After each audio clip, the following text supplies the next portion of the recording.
Kenner French is the author of Modern Millions.ai, and today we're pulling back the curtain on how AI changes value, decision making, and leverage. It isn't a tech tutorial, it's more of a conversation about the mindset and systems that will separate the people that merely use AI from the people who build an advantage with it. Right. We all know that AI is here and it's here to stay. And we have got Kenner French here talking about AI specifically for businesses. He is in the FinTech space and he loves AI, has been doing it for a way lot longer than most of us have. So we're gonna do AI for dummies here. All right. Okay. So kind of introduce yourself and then, tell Uh, us what is AI? I love it. By the way, introduce myself. The best way to do it is tell you I wrote a book and I'm a number one bestseller on Amazon, modernmillions.ai. But yeah, my name's Kenner French. I have been in the AI space for a long time. I really started it, if you really think about it, back in 2010. Yes, AI has been around since well before then, by the way. But yeah, I love AI. I love the technology behind it. I love everything to do with it. I love how it's helping people, and I love it how it's helping businesses. It if you're not using AI, you're going to get left in the dark. And by the way, if we're now talking about, beginning parts of AI, I love talking about beginning parts of AI because that means some of the people who are going to watch, listen to this are going to learn about it and start using it. And who knows, maybe they're going to grow their business to become big billionaires like the people who started Google as an example. So I'm excited for this. Yeah, absolutely, and I'd be like, and I remember listening to a Yeah. podcast, their French, and I stared using ChatGPT, and now I Yeah, am a totally. millionaire. I Yeah. love Oh, that because narrative. Let's do that. Make sure you tell him, so he can be in that with you. So, okay, so what is AI? What does that mean? really, all it is it's a predictive thing. So what do I mean by that? Let's say you put in you type a what they call a prompt into, as an example, ChatGPT. All it is there's a system behind it that predicts what the next word, what the next character will be, what the next word will be, the next paragraph, et cetera, et cetera. That's really all it is. There's a bunch of stuff that goes on behind the scenes, but that's really all it is. So if you say, how's the weather? And then the next word is open ended, it'll probably be today or potentially in Dubai, as an example. So it's just predicting things based on the prompts or the things you type into the little LLM, which is Chat GPT as an example, or Claude, or maybe even Gemini, which is Google's product. It's just predicting what the next thing will be, really. Well, I mean, it sounds like we've all been using AI when we're talking about just putting stuff in the Google URL and it starts Mhm. saying, you're like, what is? And then it sends you like a thousand things that you're like, wait, I wasn't even asking Totally. about that. But okay, I'm really interested in what people are Googling if that's what it brought up when I put what is in the chat thing or in the URL space in the And search the, bar. So but by the so way, really we so all have oh, been go ahead. using AI at this point, and we don't even know it sometimes. 100%. And this is gonna blow you away. Everything everything we're doing in AI now is based on a paper that was written by 8 people at Google in 2017 called the Attention or Transformer paper. So that kind of blows you away. It's all based on one paper, and all the, LLMs, Claudes, as an example, ChatGPT are all based on that one paper. So all the technology that we're using today is based on that paper. So what I would say is 2017 was the modern era of LLMs, or specifically of AI. Yeah. Yeah. Oh, Well, and let's just clarify, okay, because I this is a source of debate. hmm. Chat GPT, not Mhm. GBT. I cannot tell you how many people have been like, no, it's Chat GPT. No, no, no. We're just saying it fast. Chat GPT with a puff. Well, that's Yeah. exactly right, and it's a weird name, but I forgot what it stands for, which is embarrassing, but basically, it's a weird name, but it all makes sense. It leads to something else, which is something bigger, and it's basically changing humanity. ChatGPT Yeah. was started by a company called OpenAI, which really I mean, without it we had the Google paper, right, that I Mhm. mentioned with the 8 people, and then ChatGPT made it much bigger, and then now everything's really building on itself, and it's going to help humanity in that there's going to be a lot of automation as a result of that Google page paper that was started years ago. And it's exciting what we're going through because we as entrepreneurs, we do tax finance and artificial intelligence for business owners. We as entrepreneurs love it because it's made our business more efficient. It's making other businesses more efficient. And I think it's going to be impacting a lot of humanity as a result of the efficiencies that artificial intelligence brings us. It's pretty cool. I'm so excited to be alive right now. Right now is the time to be alive if you look at what humanity has done as far as technology over the years.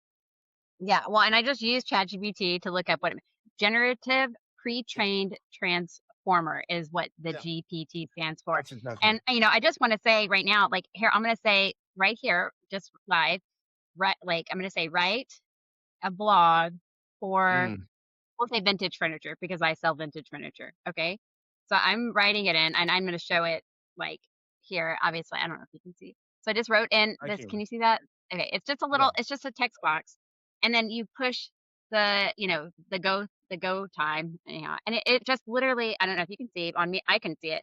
It just Now I literally can. just wrote an entire blog within you know 15 seconds. And as a business owner, okay, who maybe you're not a writer. I'm a writer. Okay. And so Mhm. sometimes I get a little pissy because I'm a writer and I don't like, what ChatGPT writes. I'm like, wait, where's the humor? Where the weird, you know, um current innuendos of like film or like, things that I can say, pull from that are cheeky Mhm. in my thing. So um but if you're not a writer and you are a business owner and you want to have a blog that makes you sound authoritative in your field, you can generate 40 different articles and you publish them on your blog. You've got 40 days of content all of a sudden, and you didn't lift a finger. I mean, yes, you probably should read them before you publish them because ChatGPT does get stuff wrong. But you can use it for so much, and it will, it just allows you to have an assistant, that is going to be writing stuff for Mhm. your business and stuff like that. So I mean, it's absolutely necessary, totally useful for that. I mean, I use it all the time to write captions for my Instagram. He really does love to use the emojis, so you gotta you gotta be careful on that You because go. Yeah, sometimes yeah. you'll get flagged on social media if they know that you're using too much AI generated things. But I mean, so there's rules and stuff like that. So okay, so you talked about 2017, but AI has been around for a lot longer than I think people realize. Can you kind of talk about Mhm. the real origin story of AI? Yeah, and back, believe it or not, when machines were if you really think about it, it was 1950, believe it or not. A guy named Alan Turing, Turing. He's the one who coined the term artificial intelligence, and people used to laugh at him, but now, of course, they think it's brilliant what he coined back then. But it's basically, it was basically, and I really go back to the point that it's predictive. That's all the machine isn't big macro. All the machines, computers that we are using today are just big macros. It makes things more efficient, right? On top of that, now if you have a predictive value of something, and I'm saying as an example, you prompted the I forgot exactly what you prompted, whatever you prompted, and then all the computer did behind the scenes is figure out the best words going forward to equal the prompt and also the training that went into the model. I won't even go into that. So the cool thing is it automates a lot of things for you. So just think about it. Just like you're saying, let's say I want to, put together a blog. Well, I could together 40 different blogs all in one sitting. But at the same time, now I'm going to go a little bit further. The cool thing is let's say I wanted to make my own little employee administrative assistant. I could basically train the little system to be an administrative assistant for me. Or let's say I wanted to hire maybe even a, a, a chief marketing officer as an example. I could put together, if I want to spend the time, a chief marketing officer who's got knowledge based on all the different input I put into that model in that case, and it could be a smart chief marketing officer. So I'll give even more of an example. I was talking to one of my team members today, and we're working on our community, and we're trying to figure out how to best figure out kind of put together the community so it's successful for the next year. So instead of using my knowledge, I'm not a community specialist. She's not a community specialist. We asked, in this case, it was ChatGPT, who should we replicate? Whose brain should we replicate to equal a killer community? So it went out and found, actually, funny enough, my friend Neil Patel. It said, okay, Neil Patel is a very good community activist, if you will. And we put it into the model and we said, what would he do in a year's time to make it for a community that grew to the extent we wanted. And it basically gave us, in this case, a 12-step process for us to succeed, all based on a little bit of prompting we did.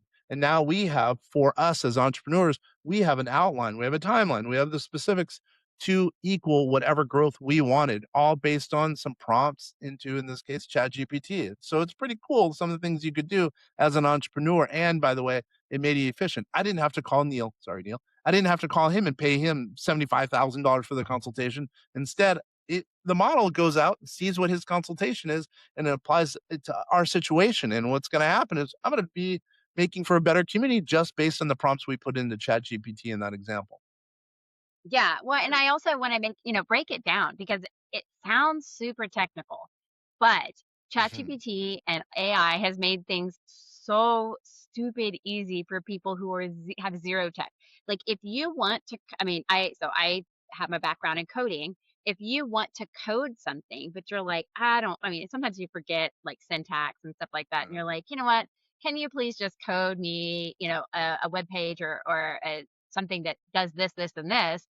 It literally will shoot out the JavaScript, the HTML, whatever code you're needing to plug into your WordPress site or something. I don't know if I'm being too technical, but I do that. And so it tells you, or even if you plug in, like, if you're on the back end development, you can plug in code that you are like, I'm kind of technical. I need to, but I don't exactly know where to put this. You plug in a code, and then it'll shoot back the new code that you just cut, copy, and paste. And then, he was talking about doing the AI, like training your own AI, which sounds crazy complicated, but y'all, I don't have all the time in the world. I have 7 kids and, like, I got 8 hours. Like, we homeschooled for 15 years. We finally sent them to charter school, and I have these beautiful 8 hours where I can do whatever I want. And so, but I have, I have a real life too. Like, sometimes I like to go to the gym. So I've got these little time, periods I'm able to do stuff. And I was able to code an entire AI bot in less than 2 hours. And so if you have books that you've written or you have things, a database of information, and I mean, what I mean by database is, papers you've written, if you have articles you've written, you can put all of this information into an AI bot. And then even if you forget things, you can ask your own personal, like almost like accessing every single part of your brain and ask it questions like, "Hey, I remember I said something one time in an article, but I'm not really sure where it was or who said it." And it will shoot back to you all that information. And it is inside of ChatGPT. You just go and create a GPT bot. Way easier, I promise. Like, it's like maybe 10 fill in the blanks. And then you just upload your all your PDFs. I think it's like capped at 20 documents at this point from what I was doing. Um, so it sounds super technical, but it is Mhm. way more user friendly than anything in the history of the world, I think, has been. Yeah, think about it. I mean, you could be as smart as a doctor, the most or a physicist. I'm gonna, I like physics, which is weird in itself, by the way, astrophysics. But I mean, you could be as smart as the smartest astrophysicist in the world. Let's say Neil deGrasse Tyson, as an example, because I love going to watch some of his stuff. This makes me sound like a nerd. Okay, let's scratch all that. Okay, well, lean into it. I'm a nerd and I am proud. You know what? Like, just lean into it. All right. We live in the most beautiful generation where you could be whatever you want and it's celebrated. And so, be a nerd, celebrate it. Let's go. All right. All right, I feel better about that. Thank you very much. I could be just as smart as him with a couple of prompts. So if I want to know something about, some far off planet, I can ask him, and by the way, he might not even remember, or the system would potentially retrieve stuff that he said or some other people have said, so I can Yep. figure out something about a far off planet. And I mean, it brings down, it brings the cost of intelligence and information down to almost nothing. You could get ChatGPT free, Claude free, et cetera, et cetera. Obviously, there's different paid tiers, but you could be just as smart as the next person based on, well, just a couple of keystrokes, which is crazy, but it really is true. The cost of information has gone from being really, really expensive because that was really the most important component of our society in some ways, now down to nothing because again, it's just a keystroke away, whatever the information is that you need. Now the question is, are you going to add creativity to it? Are you going to add gumption and, your own willpower to succeed over and above it, that's up to you, the viewer or listener out there. But what I would say is right now it's a very interesting time because of what AI has done. And if you're not using AI, you're in the dark age. I think you already said that in this episode. You've got to use AI to your to your to the extent possible for you to succeed, and it's up to you. And by the way, I have a couple of things here. I'm going to throw this out. What we have done, and we're big advocates of, as an example, let's say you have 5 days in a week, which you do, right? Take an hour in the first day to learn one LLM. Let's say it's ChatGPT. And then take the next day, let's just say an hour and learn Claude. And then the next day to learn Gemini as an example. So 5 different ones. See which one you feel comfortable with. Test it, play with it, right? For that hour. So Mhm. it's 5 hours for that first week. And then let's just say in the next week, you bring it down to two. Let's say you have two different AI models, ChatGPT as an example, or Claude or whatever. And then you kind of figure out what you want in each model. And then you'll be that much happier because you're at least diversified, by the way, with using two. Mhm. And at the same time, you're getting accustomed to how to work with, in this case, two of them. And then that will take you to the next step on your journey of learning about artificial intelligence. And don't be nervous about using, an artificial intelligence. It's just a big term that was coined back in the day by Turing. But what I would also say is on top of that, it's just a computer at the end of the day. It really is just a computer. It's worth you spending some time, in this case, 5 hours for the first week, learning about artificial intelligence, learning, playing with it. You'll be happy you did. Yeah, no, I love that. So I have two thoughts that I want to go. So number one is out of the models that you've talked about, I use ChatGPT and I use Gemini, and Okay. they definitely are good at certain things. Number one, what is Mhm. your favorite? Or if you don't have a favorite, that's fine. Just go through and tell me what you think the ones that you listed out. What are the things they really excel at versus maybe compare them to the one that they does something a little different or excels at a different thing. And then Yeah. I do also want to talk about because I know that this is a question is the privacy factor. I know I use Yeah. ChatGPT for health information. I'm like, here, I've got this, and I've got my kid has this, and I'm being very specific, and it's shooting me information which I absolutely need. But now I'm like, okay, well, how much of my marriage relationship is is being sent out into the cybersphere where I'm like, she's gonna be like, well, she likes to really talk to me about this one. So, what about the privacy aspect of Yeah. AI and putting all that Yeah. information out? Because I've seen articles that are like, don't use ChatGPT because it's going to be searchable by Google and stuff like that. I mean, and that's a scary thought. So, those are two. I Yeah. know two separate things. So maybe we can start with you're comparing the five GT or the five models that you talked about, and then we'll get into the privacy and all that later. Yeah, those are good questions. So the first, you just asked me which is my favorite child if I had more than one child right now. So what I what I would say on top of, yeah, it depends, It's right? always And it the gets first one. incredible. Yes, yeah, ChatGPT. yeah, yeah. Um, it really depends, but each one has its own positive attributes and negative. As an example, us, for our situation, we are a Google company. We signed back in 2020 a deal with Google. But in today's world, I'm not going to say Gemini, which is Google's AI model, at least public one, most publicly noteworthy one. It's great for kind of some of the visuals. Um, Yeah, it when definitely I does say visuals, images way image, faster than totally, yeah, oh my god, killer, so much very better. very cool. And ChatGPT has a killer memory. Gemini doesn't have a memory. Actually, it does, but it's not public. Um, and ChatGPT remembers every single thing about you. It has a better memory than the other ones, in our opinion. Now, but for coding, we believe that Claude has the best model. So it really depends on what your goal is as an entrepreneur, right? And by the way, Manus, Manius, .im has a very good, like if you want to basically have an employee and then set up different employees to do different actions for you, we would say Manus. But it really depends on the circumstances, what you're trying to achieve, because each one has, again, different elements that could be beneficial to you, the business owner, in your circumstance. Now, that's the Yeah, reason well, where I and suggest there's a those whole 5 nother different sect ones. of AI. Sorry, there's a whole nother sect No, of go ahead. AI that um isn't data driven. It's visual. So like, I mean, for me as a creative communicator, there's Sora and where they're generating Mhm. videos and and doing stuff like that. So it's not just data. I mean, obviously yours what we're talking about is more data, There's so many things depending on what you need it to do for AI to do nowadays. Yeah, 100%. You're exactly right. And again, going back, it depends on your circumstance. And for us, by the way, we have our own for just for tax called Einstein. We like our tax one, although it's some other ones are coming up almost as good. So which scares me a little bit, but it is what it is. I'm being completely frank. Now the question about privacy, that's a really good one.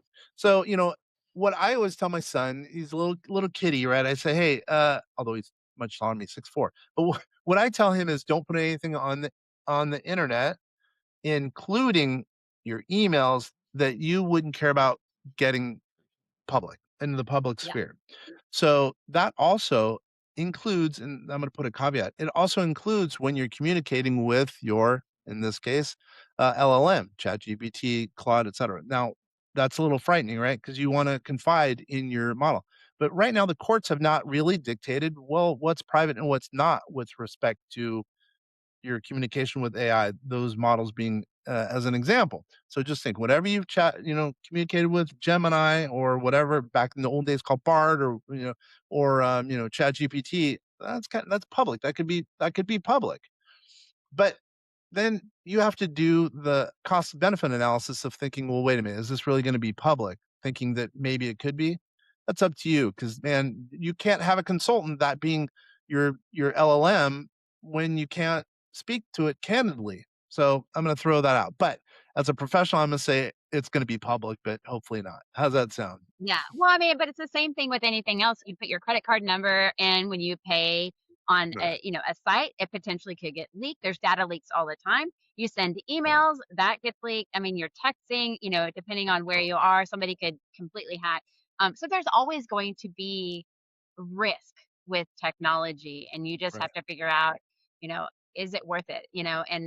I mean, we all have, most of us, us withstanding, my husband won't let us get it, but, like, have an Alexa or have a Ring camera Mhm. and stuff like that, but at some point, you're like, "Wait a second, like, literally, I have this. If this thing is listening to me all Mhm. the time, I can say, whatever, you know, term I say, and eventually I'll be getting ads." So, really, there's just technology is technology, and there's just gonna be risks associated with it.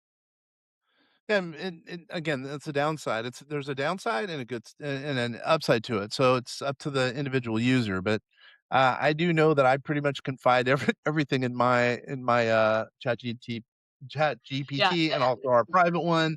I'm also going to say one more thing. This is pretty important. We believe that going forward, there's going to be on-device LLMs or ChatGPTs as an example. So meaning there's going to be some privacy as a result of that, much more so than there are now. Because right now you have to go to the internet; it's really expensive. The compute power isn't there for our phones, et cetera. But we believe going forward in the future that the security is going to be a lot higher because it's going to be based on your device. Like on my phone, right? On my phone, Mhm. we have our own little LLM, so that helps us for security purposes. And we think going forward that's going to be a big thing, but it's not quite there right now. Yeah, yeah, I agree. But I definitely have some best friends that will be deleting all of my ChatGPT history upon my death.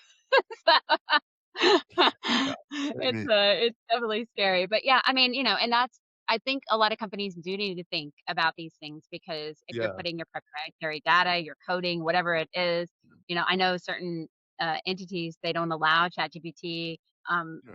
to be used at all because you don't know the risk of it. But for right now, I'm okay with it because the benefits right now for me, my right now in this moment outweigh the risks. I may be kicking myself down the line, but hopefully we'll figure it out. But by then, so you have made a whole company surrounding this, it's AI. So how Mhm. specifically are you using it in your company? What does that look like Good question. in real life? Good question. We use AI for every single thing we do. I mean, we use it for practice management. We use it for, interfacing with the client, sometimes to the dismay of some clients, but I'm being blunt. Sometimes, answering our phones, our community. Here's the deal. We have over, I don't even know, let's say it's 3,000 clients off the top of my head. Let's say we have 3,000 clients and we have a small little staff, 12 people, right? There's no way we could work with that many people at the low cost that we do, in some cases, relatively speaking, if it weren't for artificial intelligence. So we are big believers in AI. I mean, we have our own model. I've spent, I don't even know how much money and much time on artificial intelligence. We wouldn't be where we were. We have offices all over the country, affiliate offices all over the country. We couldn't do it without AI. So we're an AI first company. If you really think about it, we're just an AI company. And it, we couldn't have expanded to the point where, and what I would say is other companies are in the same boat and looking at AI. Well, will that take me to the next level? Now I'm taking it from, by the way, I'm speaking now, not really to a brand new business owner, but someone who's a business owner who's been around. They should look at artificial intelligence if they want to take their business to the next level. You're going to be more efficient. You're going to be able to work with more people. You're going to be glad that you did. Now, going back to the person who might be brand new at artificial intelligence, go down that path. As I mentioned, an hour a day, 5 days a week, just try to figure out what you can get out of artificial intelligence. And who knows, maybe you're going to end up one of those big entrepreneurs based on the fact that you started out slow, but now you're big. Yeah, yeah. If you didn't start yesterday, definitely start today. Just get it done and stuff. So thank you so much, Kenner, for joining us and educating us on AI, the dangers, for the newbies, for the people who are already here and using it. It's just been such a pleasure to talk to you, and cannot wait to see you next time. Good stuff. Thanks. Love it. If there's one takeaway from today, is this: AI isn't just a tool, it's a multiplier. The people who win will not be the ones who just consume information, but the ones who build the clearest systems, ask the best questions, but stay human while everything else accelerates.